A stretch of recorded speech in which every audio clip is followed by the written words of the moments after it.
আমি হিন্দু চিনি না, মুসলমানও চিনি না, আমি চিনি মানুষকে। তুমি কি পরশ্বাপহরণ করো?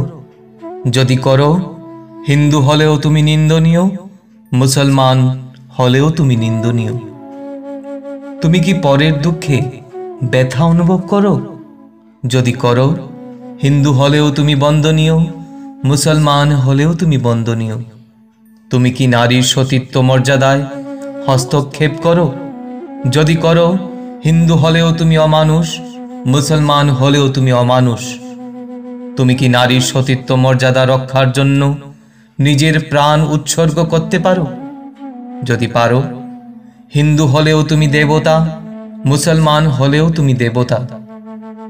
তুমি কি মিথ্যা, জুয়াচারী, অন্যায় ও অধর্ম আচরণ করো? যদি করো, হিন্দু হলেও তুমি পতিত, মুসলমান হলেও তুমি পতিত। তুমি কি প্রাণের বিনিময়েও সত্যপথ ও ধর্মপথ পরিত্যাগ করতে অসম্মত? যদি অসম্মত হও, তবে হিন্দু হলেও তুমি পূজার পাত্র, মুসলমান হলেও তুমি পূজার পাত্র। আমি দেখতে চাই না বন্ধু, তুমি কতখানি হিন্দু আর কতখানি মুসলমান। আমি দেখতে চাই তুমি কতখানি মানুষ। আমি জানতে চাই না তোমার পৈতাখানা কত লম্বা বা তোমার টার্কি ফেজের পুচ্ছ কত দীর্ঘ। আমি দেখতে চাই তুমি তোমার বাক্যে, তোমার কার্যে, তোমার চিন্তায় কতখানি মানুষ।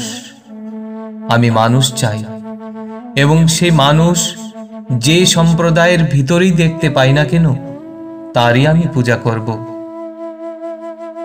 অখণ্ড মণ্ডলেশ্বর শ্রী শ্রী স্বামী স্বরূপানন্দ পরমহংসদেব, অখণ্ড সংহিতা, ষষ্ঠ খণ্ড। হরি ওম।